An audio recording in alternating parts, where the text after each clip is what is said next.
Advanced courses తో పాటు first year నుండే campus recruitment training leading companies లో 13,000 plus placements with 13.5 lakhs highest package.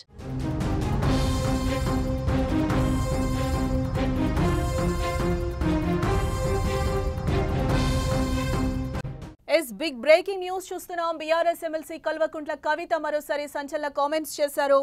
BRS పార్టీలో జరుగుతున్న పరిణామాలపై ఘాటు వ్యాఖ్యలు చేశారు ఆమె. తనను కావాలని కొందరు పార్టీలో టార్గెట్ చేస్తున్నారని, పార్టీలో నాకు నీతులు చెప్పే నాయకులు రాష్ట్ర ప్రయోజనాలపై ఎందుకు దృష్టి పెట్టడం లేదంటూ కూడా ఆమె ఘాటుగానే స్పందించారు.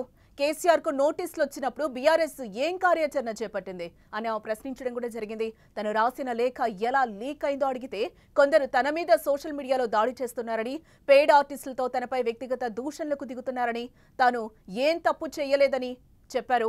మా నాన్నకు లేఖ రాస్తాను, 100 లేఖలు రాస్తాను, అందులో తప్పేముందని అడుగుతున్నారు. మరోపక్క లిక్కర్ కేసు వచ్చినప్పుడు స్వయంగా కేసీఆర్ కు రాజీనామా చేస్తానని చెప్పాను, కానీ అప్పుడు కొందరు రాజీనామా వద్దు అని అడ్డుకున్నారని కవిత అన్నారు.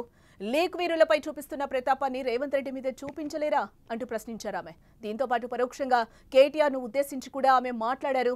సమస్యలపై ట్విట్టర్లో పోస్టులు పెడితే పార్టీ నడవదు అంటూ విమర్శలు గుప్పించారు. తనపై మీడియాలో తప్పుడు కథనాలు వస్తున్నా పార్టీలో ఎవరూ స్పందించలేదు, అది చాలా బాధ కలిగించిందని అంటున్నారు. అమెరికాలో ఏం సంబరాలు చేస్తున్నారో అర్థం కావడం లేదు.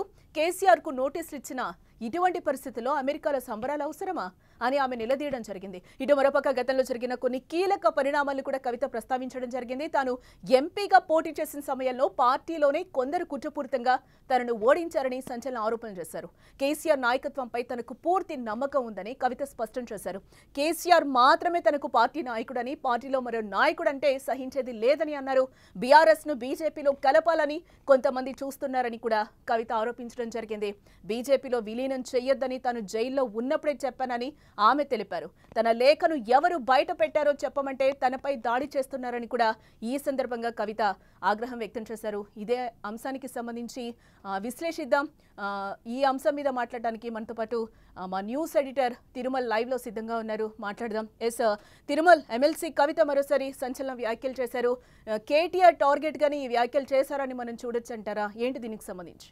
స్పష్టంగా కేటీఆర్కి వ్యతిరేకంగా ఈ వ్యాఖ్యలు చేశారని ఒప్పుకోవాల్సిందే. ఎందుకంటే కేటీఆర్ కంటే ముఖ్యంగా బీఆర్ఎస్ పార్టీ పైన పెద్ద బండరాయి వేసింది కవిత.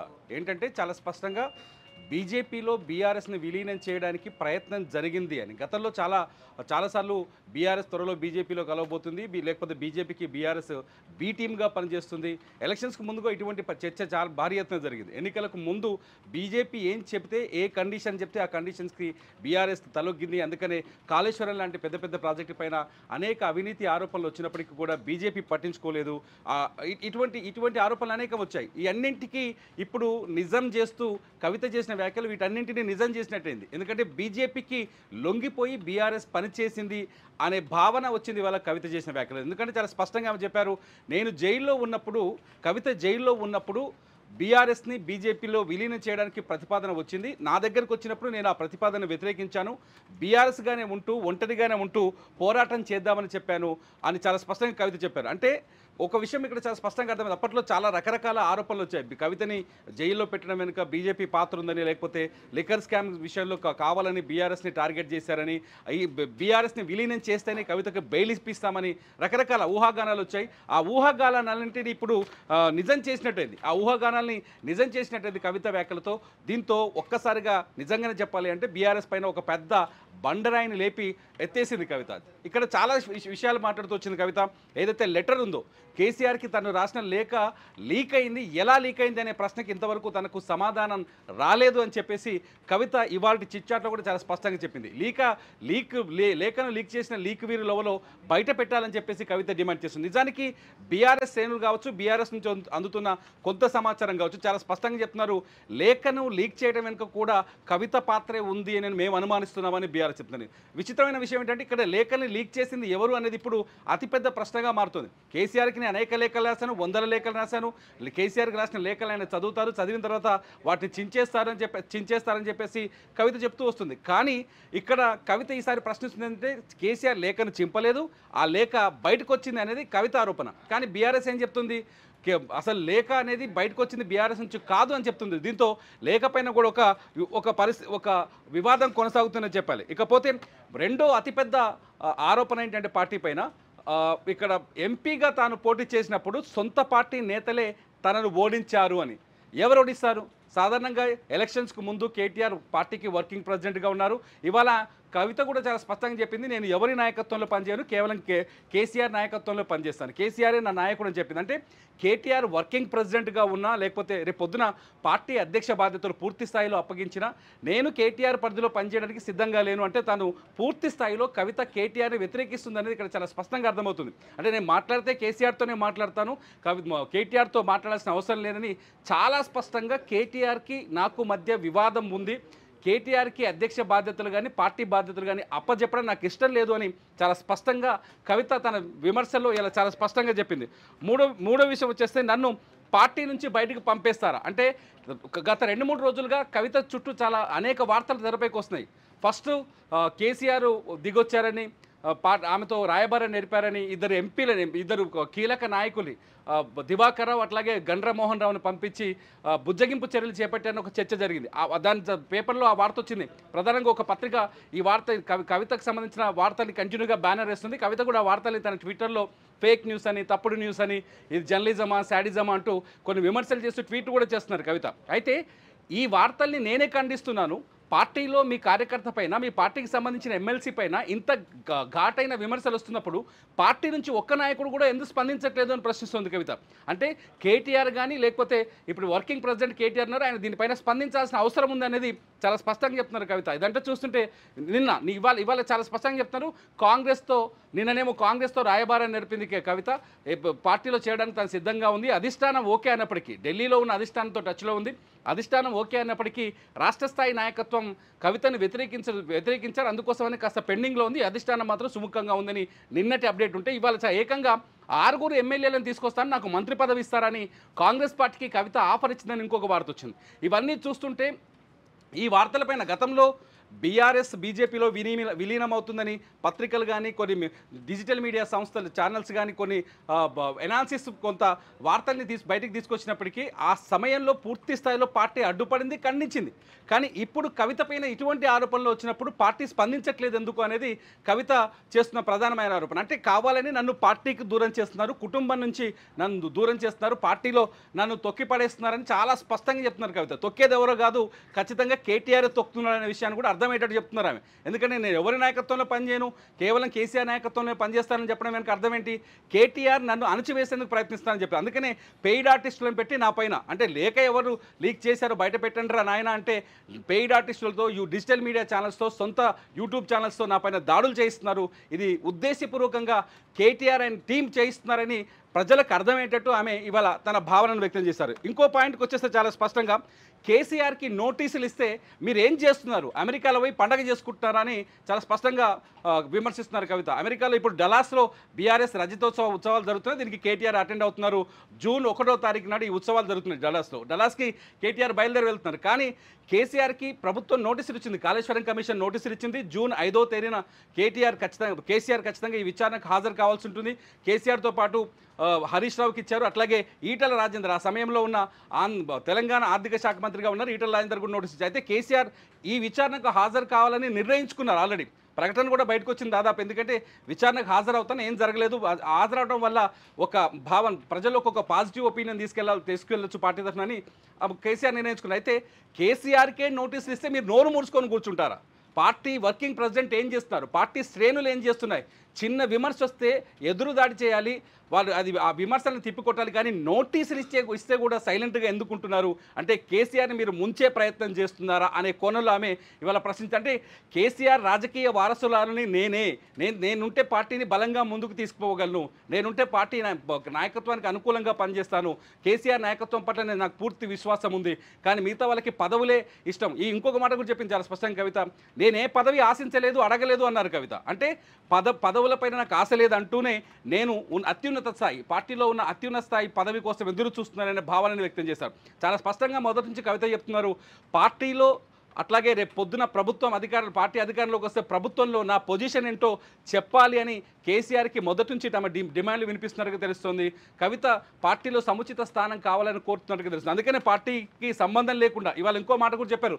తెలంగాణ జాగృతి సంస్థ రాష్ట్ర వ్యాప్తంగా పర్యటనలు చేయడం కానీ, తెలంగాణ జాగృతి రాష్ట్ర వ్యాప్తంగా చేస్తున్న కార్యక్రమాలను కానీ అడిగే హక్కు మీకుందా అనే యాంగిల్లో కూడా మాట్లాడారు కవిత. అంటే జాగృతి సంస్థ తెలంగాణ ఉద్యమానికి ముందే పుట్టింది. తెలంగాణ ఉద్యమాన్ని బలోపేతం చేయడం కానీ, బీఆర్ఎస్ పార్టీని అప్పటి టీఆర్ఎస్ పార్టీని బలోపేతం చేయడం కానీ జాగృతి చాలా స్పష్టంగా చాలా బలంగా పనిచేసింది. కాబట్టి జాగృతిని ఇప్పుడు ప్రజల్లోకి వెళ్ళే హక్కు జాగృతికి ఉందని చెప్పారు. ఈ మధ్యనే కవిత చాలా స్పష్టంగా కన్వీనర్లను కూడా జాగృతిలో సభ్యులను కూడా జాగృతిలో కూడా ఒక పాలక మండలిని కూడా నిర్మించారు. కొందరు కన్వీనర్లను కూడా ఏర్పాటు చేశారు. సో కవిత చాలా స్పష్టంగా ఉన్నారు.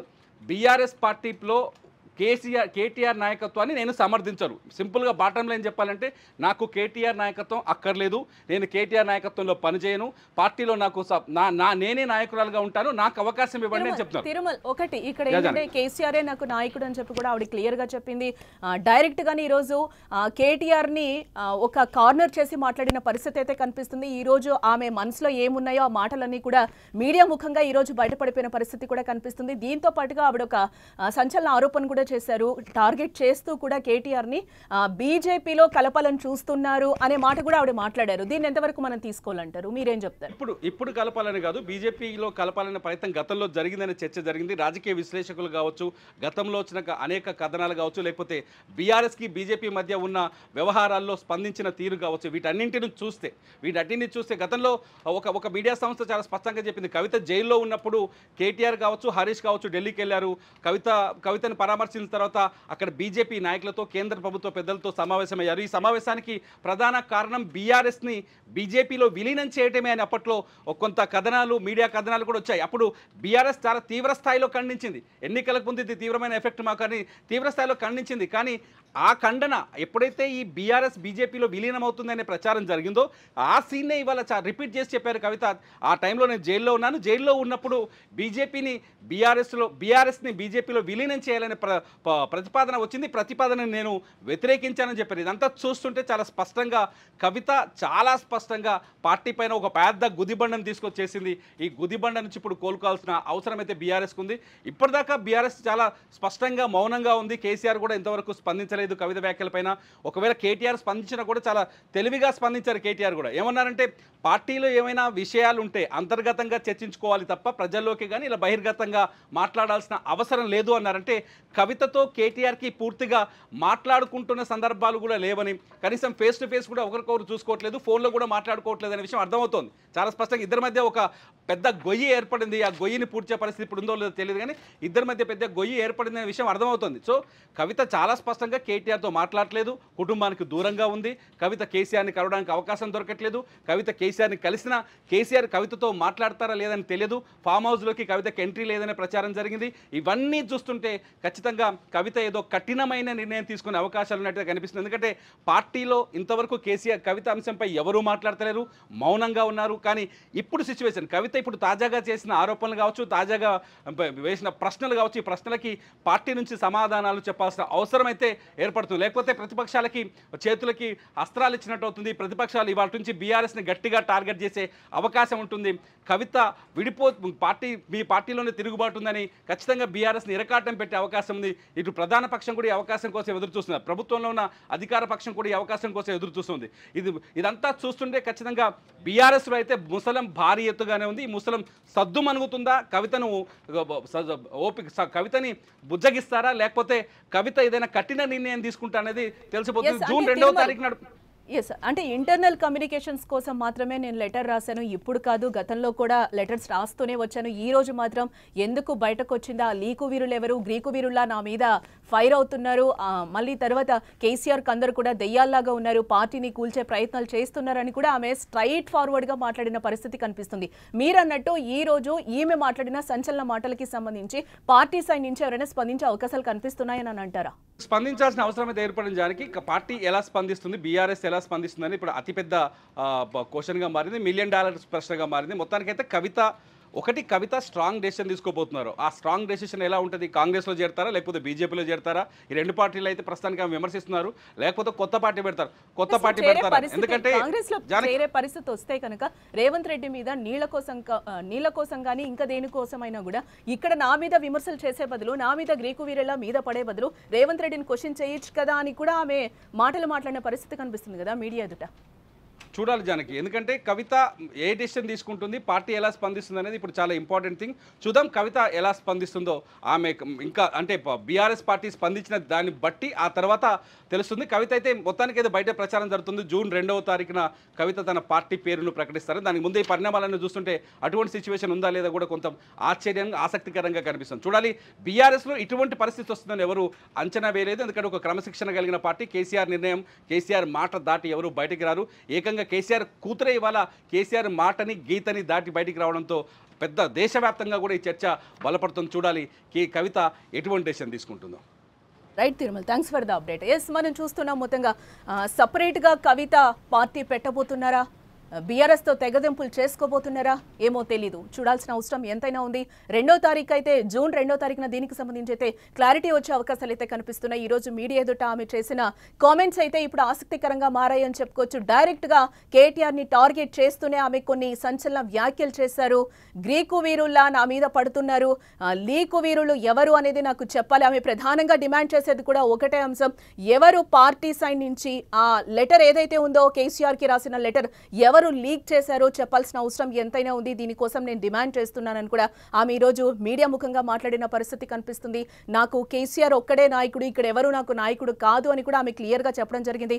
గతంలో కూడా నేను చాలా ఉత్తరాలు రాశాను, ఈ రోజే ఆ లెటర్ ఎందుకు బయటకు వచ్చిందని కూడా ఈరోజు ఆమె మాట్లాడుతున్న పరిస్థితి కనిపిస్తుంది. ఎస్, చూద్దాం. ఫ్యామిలీలో చాలా గొడవలు అయితే బయటకు వస్తున్న పరిస్థితి కనిపిస్తుంది. డైరెక్ట్గా కేటీఆర్ని టార్గెట్ చేసి ఆమె మాట్లాడిన పరిస్థితి కనిపిస్తుంది. మరిన్ని అప్డేట్స్ కోసం చూస్తూనే ఉండండి సుమన్ టీవీ.